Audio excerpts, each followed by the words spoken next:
All right, welcome to another Hardheaded episode. I'm here with Chet and Troy, and today we've got what's on Chet's mind. We've got our top 3 commercial travel pet peeves coming up on the holiday season. Lots of people traveling. Just look out for what annoys you the most when you have to travel over the holidays or at any time for that matter. And then we're going to close it out with a good word from Troy. So let's kick it off. Chet. As you know, it's fall.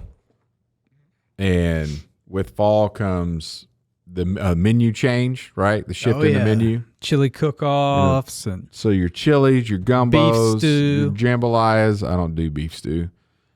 All that stuff is missing out. I'm okay if you do, but I'm coming around and so we talked a few weeks ago about heading up to Tailgate. It was on our live episode. We were talking about that. Killed it.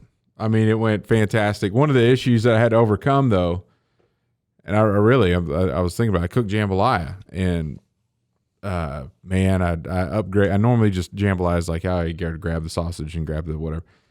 I used the down home sausage, the green onion down home sausage, with half of that with the green onion, the other half I did some good andouille sausage, and then I went ahead and went with a pork loin for the pork that's called in there. So the tender stuff, just man, and it made it even better than it normally is, which was fantastic. I did get a couple comments from the college guys that it wasn't hot enough. So, like spicy enough? Yeah. So really? I when I make it in Kansas or for Kansas people, I take a third out of all the hot sauce and the chili peppers and all that kind of. I bring it down a little bit, and so, but I brought some Louisiana hot sauce with me, and there's a couple of boys over there hitting it, just to bring the spice back up. But how do you reheat jambalaya at a tailgate? Like add spicy heat to it? No. Reheat. Like make it hot. Because you cook it. The way I did it, because I don't have like this big jambalaya pot and I go up there and cook everything. I had to cook it a day ahead of time. Right, bring it. So that I wanted to make it hot. What do you do? Crock pot. Without electricity. Burner? Hey, bring a little portable propane generator. burner? I'm not going to buy a generator just to go to one tailgate. You don't propane have burner. You don't have a plug-in in your truck? They don't run crock pots. Sure. No. Yeah, you start that thing up, plug it in. Absolutely. No, it's blowing breakers and stuff. Nope. But here's the other thing. That crock pot isn't big enough for all the jambalaya I fixed. It's a Ford. Hook up 4.5. Jeez. I got a story about that. Thanks for reminding me. Yeah, I got my burner, my fish cooker. Yeah. You know, I'm thinking, That's what I'd have brought. But then I'm like, well, it's a typical Kansas day, wind's blowing 30 miles an hour. So what are you going to have to do with the burner when it's blowing 30 miles an hour? You got to crank up the gas, right? You got to put it on high heat. No, you build a little shield out of metal. I'm not, dude. You're going tailgating. Go prepared. I mean, we do this in Alaska every year. They heat these big soups up for lunch. Yeah, you do it every year. They didn't go fashion a metal windbreak the day of. That's what I'm saying. Be prepared. I mean, you knew you were going to go tailgate. It's Kansas. You knew that there was a possibility. What you should have done was go fab whatever. You should have asked me is what you should have done, because basically that's what these guys do. Yeah, you know what I did? I'm going to listen to your way, and then I'm going to give you a better way. I solved the problem with what I had. Okay, I didn't have to go create waste. But then I'm going to tell you a better way. Then I had to store a metal shield in my garage just in case I have a tailgate in 30-mile-an-hour winds again with the same dish. I got my fish pot, my fish frying pot, and I put water in it. And then I set my Dutch oven down in the boiling water. No burning, full blast on the propane. Heated that stuff right up. It was pretty good. I was pretty proud of myself. Good. Yeah, you want to know the better way? Sure. What should I have done? So same concept. You could do that and put that on your burner, but put your jambalaya in the seal-up bags, like the Seal-A-Meal, whatever.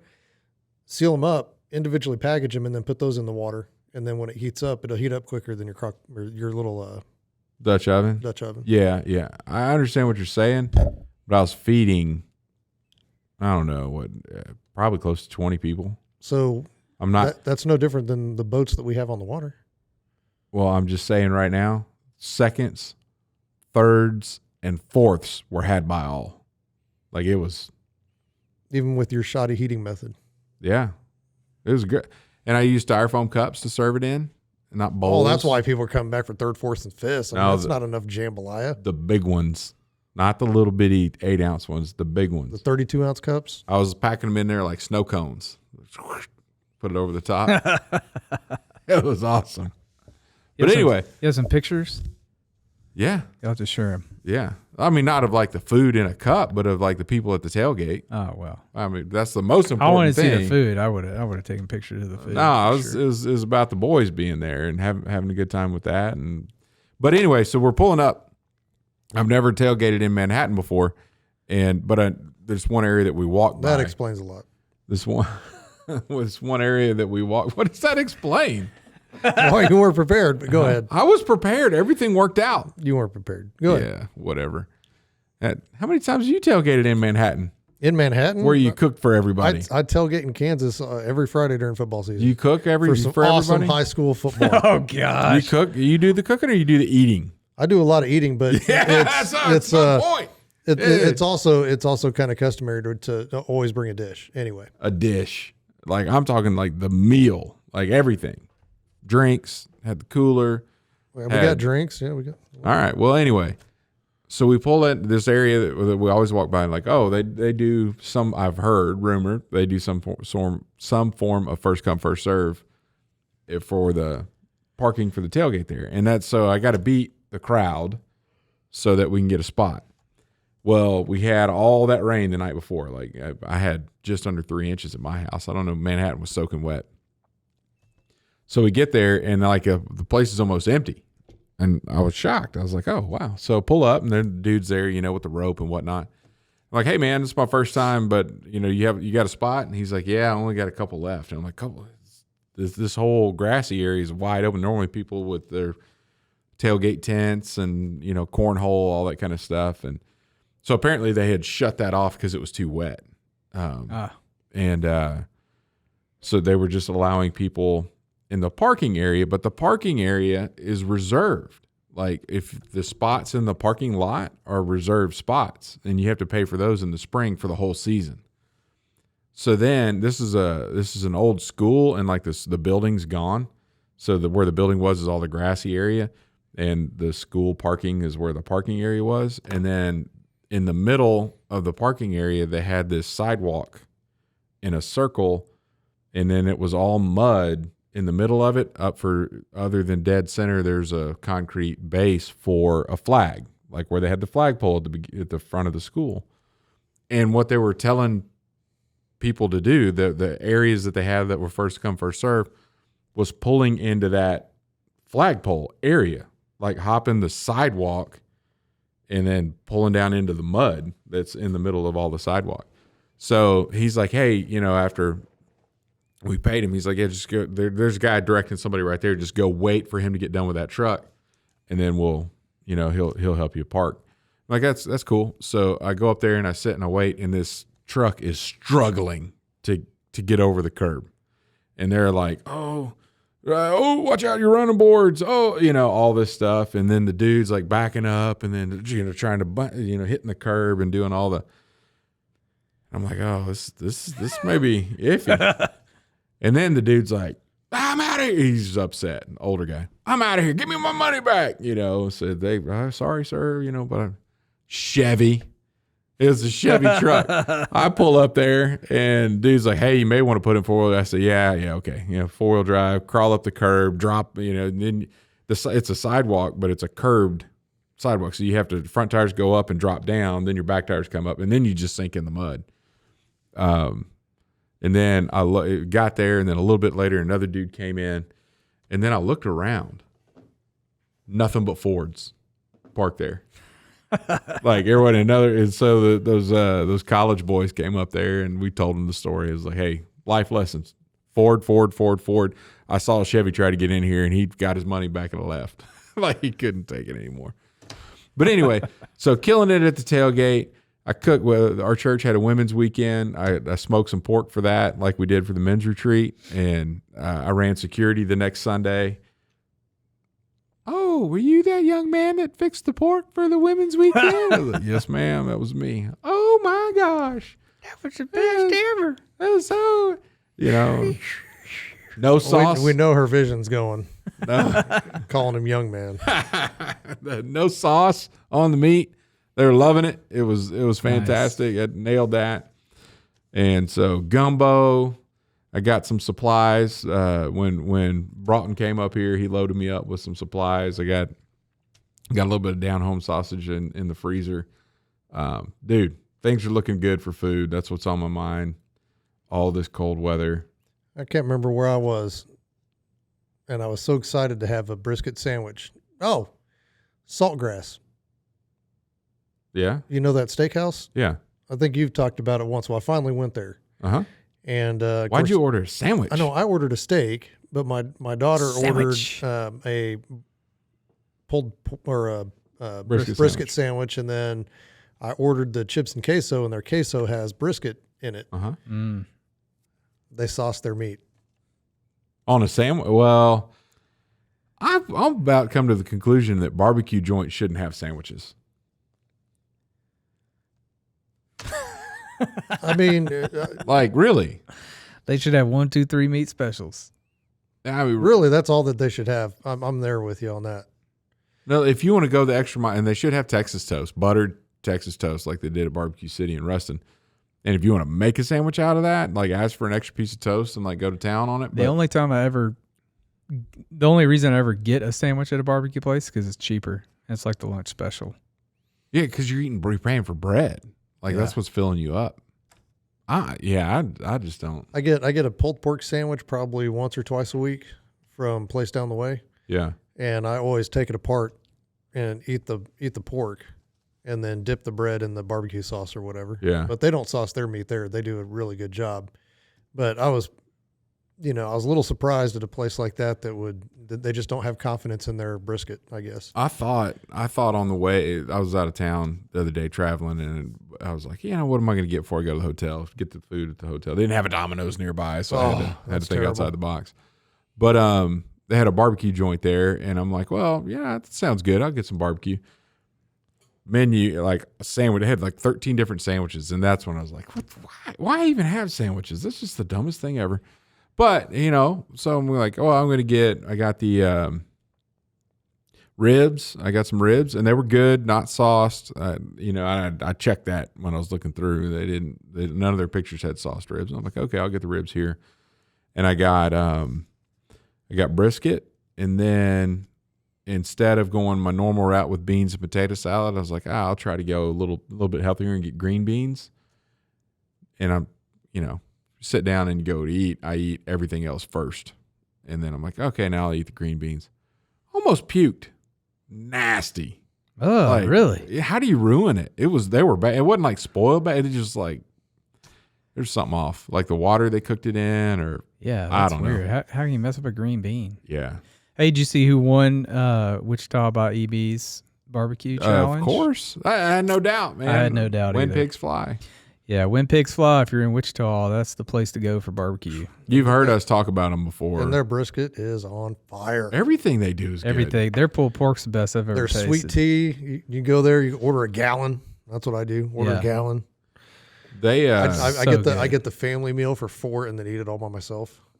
they do everything well. Over the course of 2 or 3 days. They do everything well. Even the chips that they have in there. If you want a bag of chips, they're Zapp's potato chips from You Louisiana. get crawl taters there. They're awesome.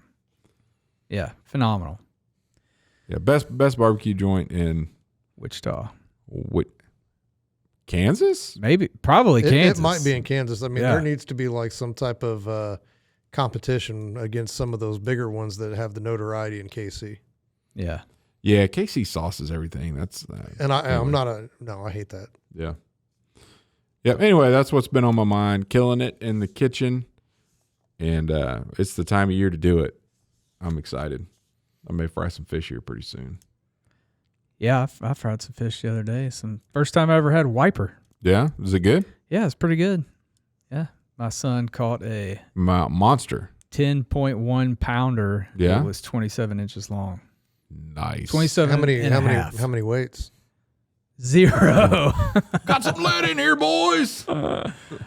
Yeah, we had a guide take us out, and the guide was like, "Your son, how old is he?" I was like, "He's 10." He's like, "He'll spend his whole life trying to get one this big again." Yeah. I was like, "Well, he's hooked." Yep. So. Good deal. Top 3. All right. I guess before we go to a top 3, maybe we should take a break. Let's do it. Take a break, and then we come back. Top 3 things that annoy us when we're traveling. Are you driving traffic to your website? Do you have an engaging homepage? Better yet, does your homepage have a video? We recently created a video for a client about his business and the services they provide. Since he placed the video on the homepage of their website, he has had a number of clients specifically say they decided to use his services because of that video. At Trussell Media, we help businesses create engaging videos to host on their websites, email to clients, and use in their social media marketing.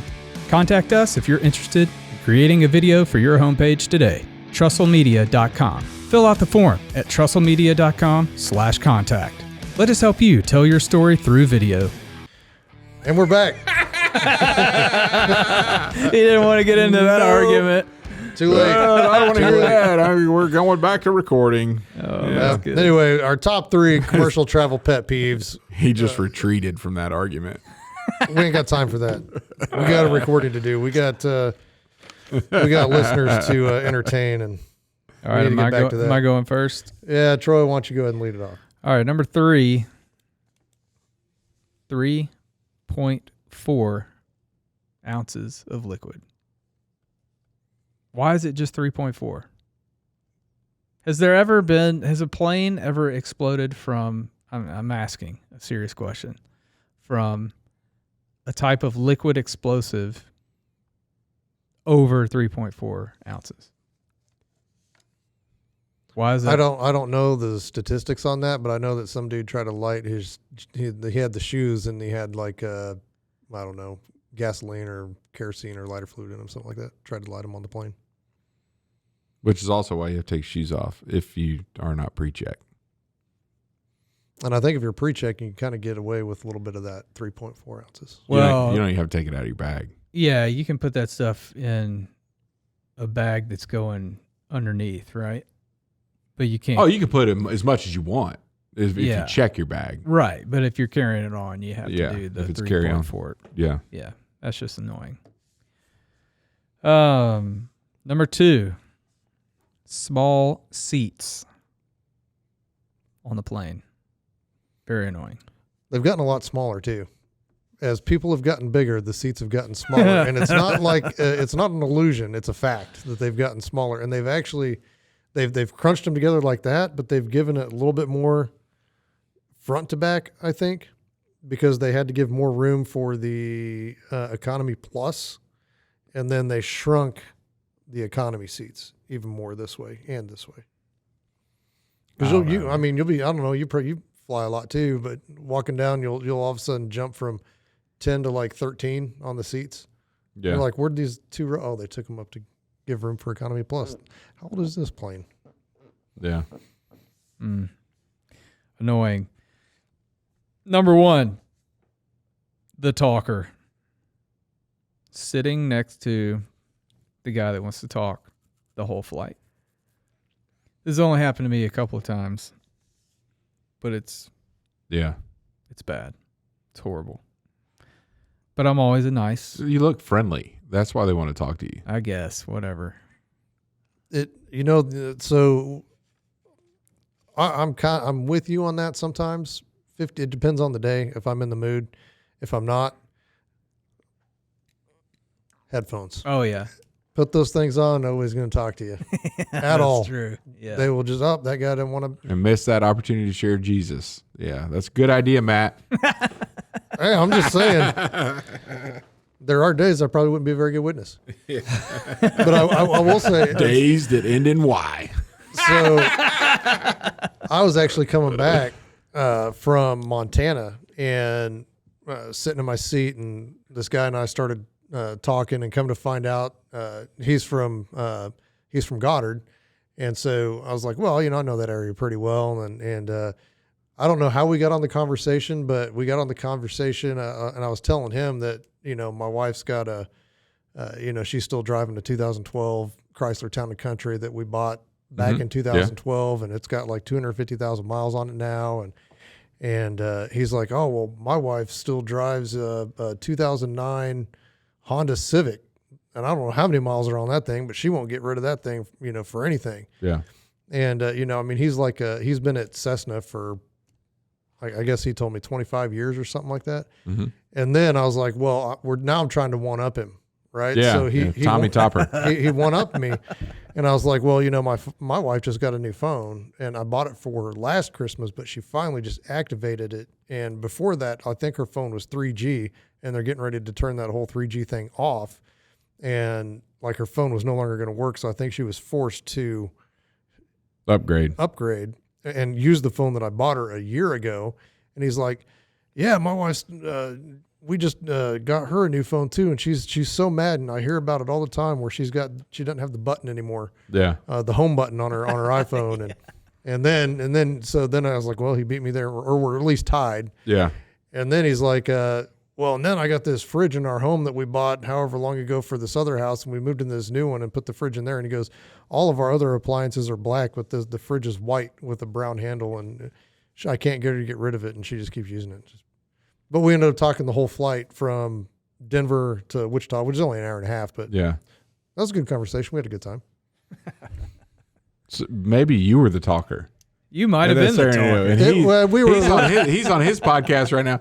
This dude was his wife was doing things better than my wife. Could be the whole flight. Maybe, but it was I would say it was a pretty shared conversation because he's the one who started it. Yeah, so that's good. All right, who's next? Chet, why don't you go and go? Unless you want me to go. I mean, I am prepared. I'm going. Boom. People who bring too many carry-on items or have a carry-on that is too big. They I had this on the last flight. It's on every flight. It is on every flight. They're trying so hard to make that bag fit, and it's like they said that's we're checking. Not even a carry-on bag size. There's no way it's going to fit. We're giving you green tags so you can gate check this, and we'll give it back to you immediately upon the closure of this flight. They just wheel that thing on, and then they think it's magically going to fit in whatever that is, the CRJ 120 or 130, whatever it is, the smallest dang plane you can get. And I've come across it, if it's so big and heavy that you can't lift it over your head to put it in a bin, then it's not going to fit in the first place.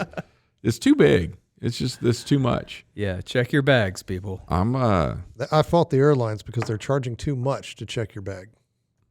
True. You fought them?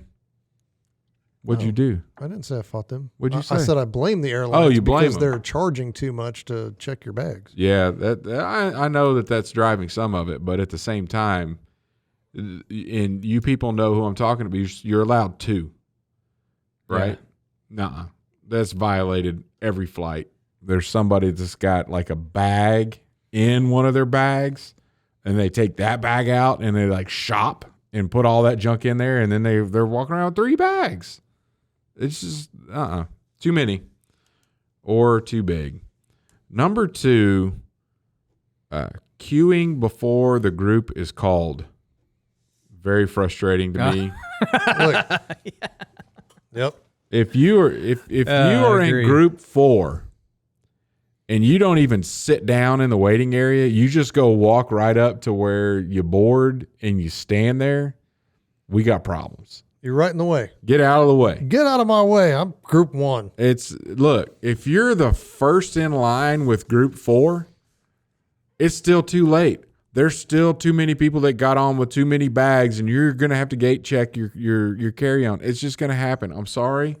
Go sit down. When I was in India a few months ago, I couldn't believe it because first off, they boarded the plane from back to front, 3 zones. Like the back third was zone 1, the middle was zone 2, and that's the most efficient way to board a plane. And they were like, nobody standing up. Zone 3, Everybody stood up and just went through the deal. Then nobody's there. It's empty. Zone 2. Just straight. And I'm like, holy cow, this is phenomenal. The other thing that I thought was pretty cool is the announcer, because they always give you bad information, but they were extremely polite. They were like, hi, my name is Chet. Welcome to Indigo Airlines. We're about to board Zone 3. We're happy you were with us today. I'm like, oh, wow, this is pretty cool. Yeah, that's some good stuff right I there. know. It made it positive. That's good positivity. I like that. All right. Number one, it kind of goes to the seat size thing, but reclining seats. Do away with them.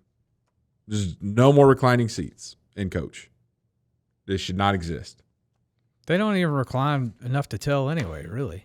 They recline enough to hit my knees.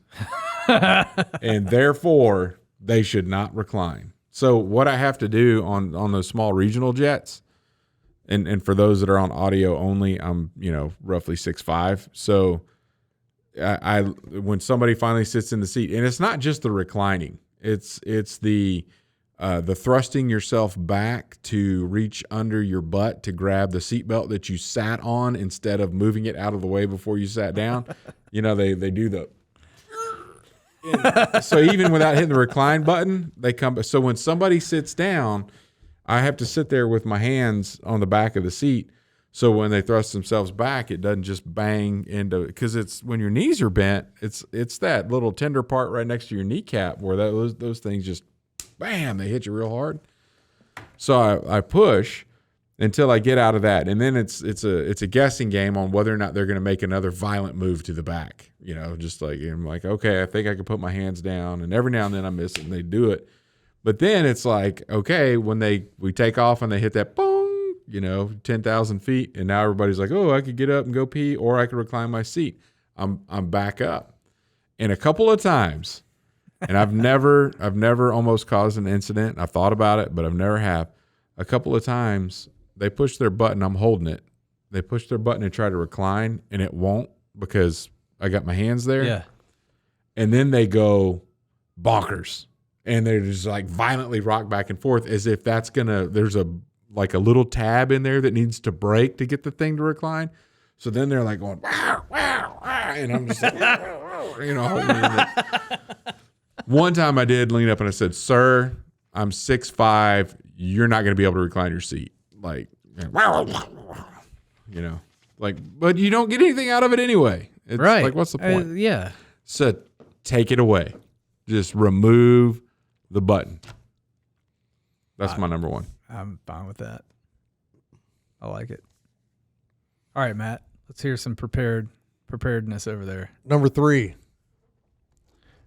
Service animals, and I use service in quotes because there are some animals that people consider service animals that are not service animals, and they're a huge pain in the butt to stand next to in the airport when you're standing in line. I don't know, a few months ago, coming back from Alaska, I had to stop at the ticket counter because I needed to change my flight or something like that, and so I'm waiting, and they're like, "Oh well, you're a little too early. You can't check your bags yet. You're 4 hours ahead of time, but you can only check your bags 3 hours ahead of time." And I'm like, "Well, I was planning on checking them now, so I go back to the hotel and get a few hours of sleep, and then I was just gonna come back here and go." "Oh well, you can't do that." "All right, well, I think by the time I stand in this line and get done, it'll probably be close." So I'm standing in line, and I've got 15 at least dogs in this same line because everybody's checking their dog crates or whatever it is, and dogs are barking and trying to get at other dogs. And where do these, you've traveled with your dog, where do you take them to relieve themselves? There are pet relief areas in airports. Really? I've never come across them. Service dog relief areas. Yeah, they're kind of tucked away. They're hidden a little bit. Yeah. But they have like fake grass in there? Yeah. So it's like AstroTurf, and they have like fire hydrant in some of them that the dog can get up, just lift their leg on a fire hydrant. Do you have to like hose it down when you're done? There's a little spray nozzle to spray it off. Yeah. It's pretty cool. There's little bags to pick up the solids. You know? But the way to get around that, and for somebody who is actually traveling with a service dog would know, is that you fast your dog the day before, no food or water the day before travel, and then they don't have the issue of having to go while you're traveling. Yeah.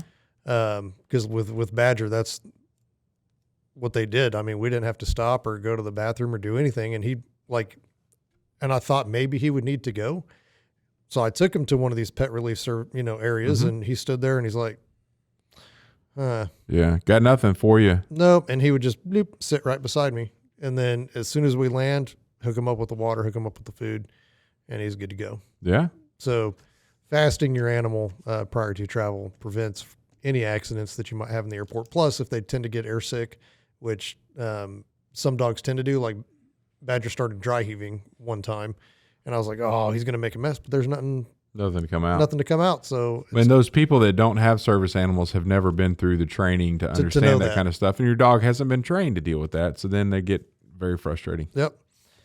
So the fake service animals really annoy me, especially little ones that want to whine or bark or meow or whatever on a flight. Yeah. Number 2, standing in the aisle. Hate it. With a passion. Like during flight or no, anytime? like no, because the way air travel is now, they don't want you standing in the aisles, so you can't just stand there and talk like you used to. I mean, I remember flights way back in the day where you could just kind of saunter up to whoever and just kind of stand there and talk in the aisles and have a good time. They don't like to do that anymore. Yeah. But the one I'm talking about is as soon as you land and you're taxiing to your gate, and then the airplane stops and you hear the ding, and then you hear the of all the seatbelts coming off at one time, and then everybody stands up like we're going to get off this plane right now, even though you're behind me, wherever I'm sitting, you're behind me, but you're standing next to me, and I can't. It's like, just you're in my zone. There's no reason for you to stand here. We're all going to get off this plane. I get it if you're going to miss a connection or there's flight's running late, but when you're flying to a destination that has no connections, because it's a small town or a small city, small airport, there's no reason for you to stand up. Unless you're 6'5" and you've been battling a dude that's trying to recline a seat the whole flight, and you just got to get up and get some relief. You know what? You take that 5 minutes. It's not 5 minutes all the time, you take Matt. that it's 5 minutes and you just suck it up. No. And don't stand next to me, because I've been extremely patient this entire I'm flight. standing next to you, and I know which way I'd face too. And I know which way this would go, because stand sideways, crotch level. Bam. Yeah. I'm channeling Chris Broughton Sting. Yes. But it's so have you ever traveled where as soon as the plane touches down and is at taxiing speed, then everybody gets up before they get to the gate? Oh yeah, well, and then then the flight attendant comes on. Please remain seated and fasten your seatbelts until the aircraft. Yeah, that doesn't happen when you're flying to Haiti. It's like I'm getting up, I'm getting the stuff out of the overheads. They're like, it's time to go. Get out. Yep. But that annoys me, because everybody just standing around like they haven't even got the jet bridge connected yet, and I got somebody standing beside me I'm standing up doing this. If I'm in the aisle, I'm standing up. I'm sorry. I apologize in advance. And you're grabbing your bags, and you're just sitting there, and you're bumping. I don't grab my bag. You're bumping me with your bags. My knees need some relief, because you're more important than everybody else. I get it. It's fine. That's what annoys me. I usually just walk to the restroom after you land, or when you're waiting. I usually try to go before we land. But. Anyway, I'd try my hardest not to have to use the restroom on an airplane, but when you're going overseas, it's impossible. I try my hardest not to use the restroom, but I go every hour. It's like, it's impossible. You got problems. Get you a little catheter. Cath yourself. Have you ever had to change a diper on an airplane? Oh no, I had to do that with Stone when he was in diapers, and it was a disaster because he's a big baby, and the little tray table they have in the bathrooms that you fold down for that. It's probably too big, wasn't it? His head was touching one end, and his legs were leaning up against the wall. I just had a few inches to get in there. It was a turd in that diaper, and I was like, you got to be kidding me. But luckily, in those little regional jets, I could just broaden up and brace myself against the wall so you don't have to worry about the turbulence while you're going through all that. But anyway. Oh, man. Number one, Matt. Number one, TSA. Oh, yeah. That's probably one of my biggest pet peeves, and it's not necessarily them. It's their training, because there's no consistency across any airport anywhere you go, and you would think that it's the transit security or transit safety, whatever. They might it's a federal deal, so why not have some uniformity across everyone? I think because the Marine Corps, we do a lot of the things the exact same way, and we have to do it the same way. Just be consistent. Like, if you're going to do it and you're going to make it a pain for me, at least I want to know that it's going to be consistent everywhere I go, because then I can be ahead of the game when I get there and be like, oh, okay, here, I'll give you my hands. Oh, you want to check my legs? Oh, check the legs. Oh, you want to check my feet? Check my feet.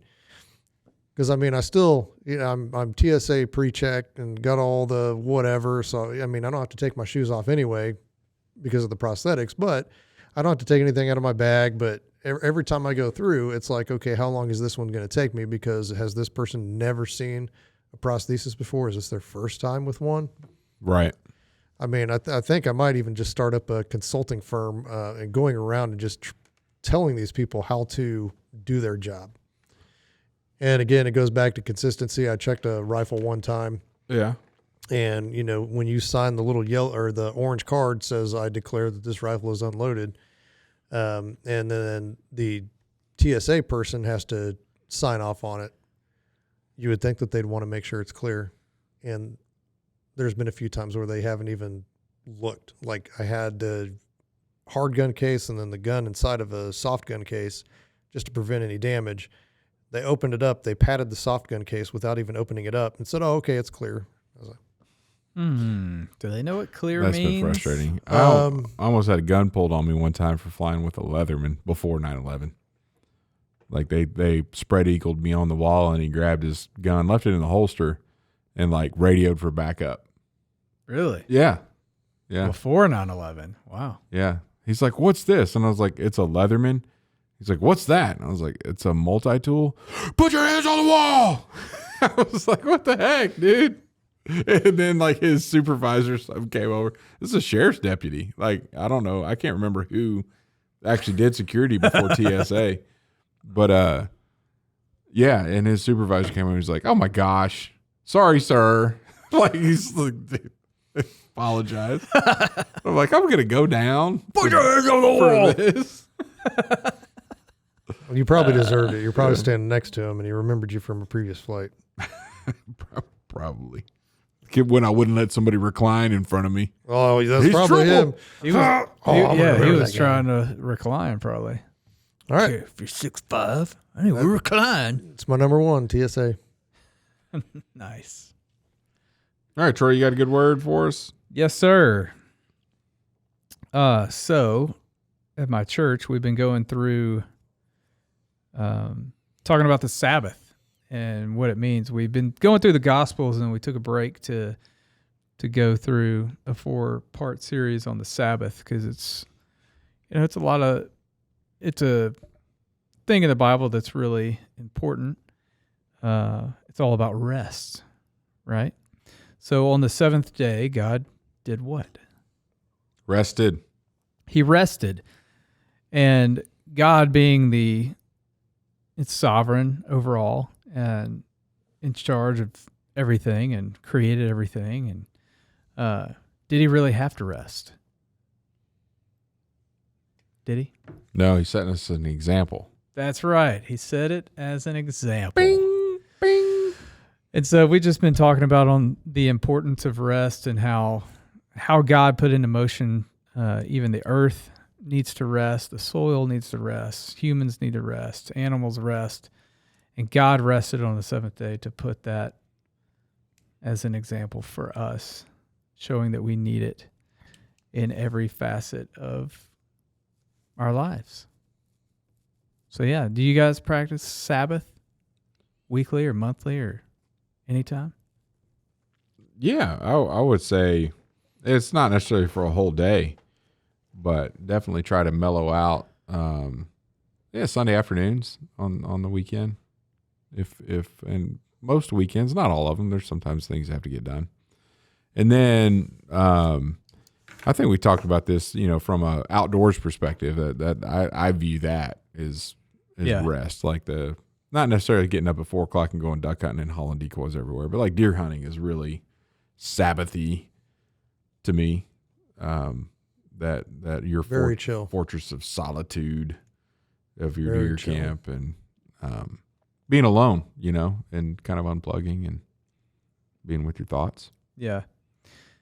Yeah, it's been a really good series for us to go through, because growing up the way I did in Southern Baptist denomination, always felt like Sabbath was like, hey, you can't.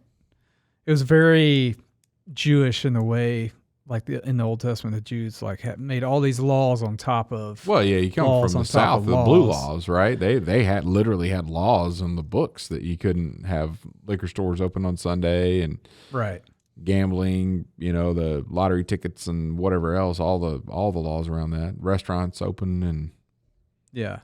So I felt like Sabbath. I've always viewed Sabbath as something that you just have to lay around and do nothing, yeah. But going through this series, that's really not. It doesn't have to be that way, and so we're just learning some different things. So it's been really good.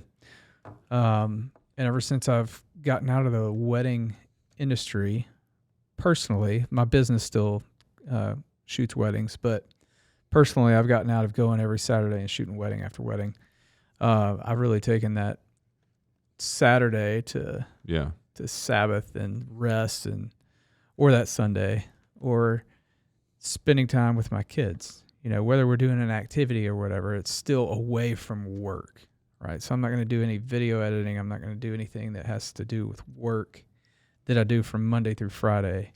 Right. I'm going to spend that time doing something else to free my mind from the Monday through Friday work. So yeah, it's been really good. So the good word is Sabbath. That's cool. I try to practice that as much as humanly possible. At work. At work. At home. I try to rest at work. on vacation. I get home from work. I try to rest. The only time that I don't get any rest is, surprisingly enough, when I'm on vacation. Yeah, you need a vacation from your vacation. Most people do. 100%. Yeah. All right. Thanks for the good word, Troy. We'll catch you next week. Thanks for listening to the Hardheaded Podcast. Don't forget to share this podcast with others to help us get the word out. Also, if you haven't yet, please rate and review the show. This helps our podcast show up in other people's suggested shows that may or may not have listened to us before. Thanks for listening, and we'll see you next week.